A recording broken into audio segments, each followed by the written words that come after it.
ang head ng ating Bangon Pilipinas Saipan Chapter, si Reverend Pastor Rafi Armilla.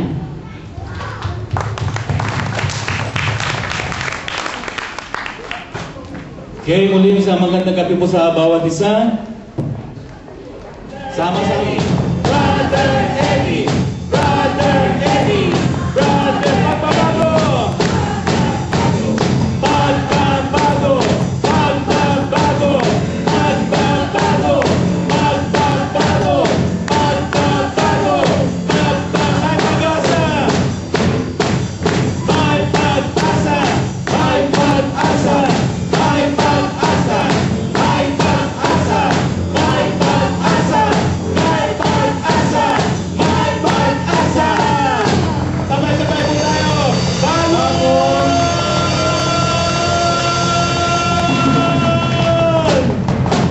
Bangon Pilipinas! Magandang gabi po sa lahat. Hindi po ako si Brother Eddie and I'm only a representative ng Bangon Pilipinas Party at organizer po at ako po'y natutuwa nagagalak na ayun po'y makadaog palad sa gabi ito. Mga demonstrasyon laban sa mga mapaningil na mga businessmen and poverty that many Filipinos suffered. Second, Brother Eddie is a dreamer.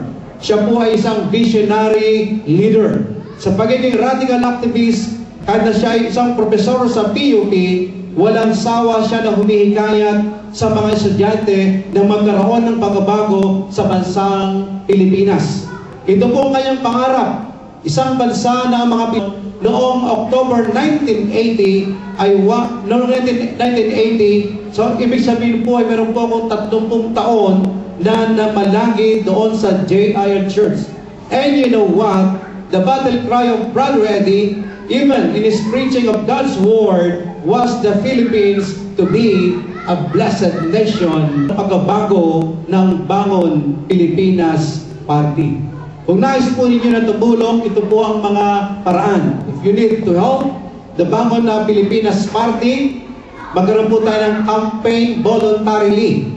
Meron po tayong mga libreng campaign materials, bumper stickers, kampanya po natin ng partido sa tunay na pagbabago. Kung nais po ninyo sa inyong mga Filipino organizations, baraners, kayo po yung makatatanggap ng isang t-shirt. Kung masa mataas, nasa nyo na po yun. Pero ito po yung fundraising at maging tulong po sa pangampanya ng Bangon Pilipinas Party doon po sa ating minamahal na bansang Pilipinas. At meron po tayong donation box. Si Cory, mabait na Pangulo at freedom fighter. Subalit huwag natin kalimutan ang issue sa Hacienda Luisita. Maraming tao namatay dahil ayaw nilang ibigay sa mga magsasaka ang kanilang karapatan. Ramos, naging Tiger Cub economy ang Pilipinas. Subalit may mga issue rin ng korupsyon. Si Era, ang sabi po niya, mahirap daw pong iligtas ang Pilipinas sa loob ng 2 taon at kalahati. Pinatalsik daw natin siya. At si JMA, after 10 years ng kanyang pamumuno, saan na ang Pilipinas ngayon? Nagkulang ba tayo ng matatalinong presidente? Laganap ang kahirapan, nakawan, korupsyon sa gobyerno, karahasan, at kawalan ng hustisya. Ano ang kulang sa kanila? Banal na pagkatakot sa Diyos at moral ascendancy. Kung sakala po natin ay wala tayong pwedeng gawin, nagkakamali po tayo. Malaki ang inyong magagawa sa pamagitan ng inyong boto. Tandaan natin ang ating boto ay marangal at di dapat inaabuso ng ilang pagsamantala. Meron po kami isang miyembro sa church, si Felix Cruz, na siya po yung umuwi na sa Pilipinas noong mga last 3 weeks and then siya po yung nangangampanya, tinatawagan niya yung mga kamag-anakan sa Pilipinas na iboto si Brother Eddie at ang buong Bangon Pilipinas party is late. At ang sabi ng isang kanyang kamag-anakan, ako, hindi ko iboboto si Brother Eddie, hindi siya magbibigay ng pera sa eleksyon. Iboboto ko si ganitong pangalan sapagkat ngayon pa lamang meron silang binibigay ng pera sa amin. Ganun po nangyayari ngayon, mapagsamantala ang mga politiko at ang mga Pilipino po ay tinatanggap Kaya ito pong nangyayaring kalagayan sa bansang Pilipinas. Tingnan po natin ang tradisyonal na paraan ng pagboto ng mga Pinoy. Politics of money. Huwag padadala sa kandidato na pinapakita sa atin yung dami ng kanyang pera at bumibili ng boto. Kung pagkabatay lamang ng pagboto ay pera, hindi natin kailangan ng eleksyon, highest bidder wins na lang. Ako po yung nagtira sa Mandaluyong, nakakalungkot.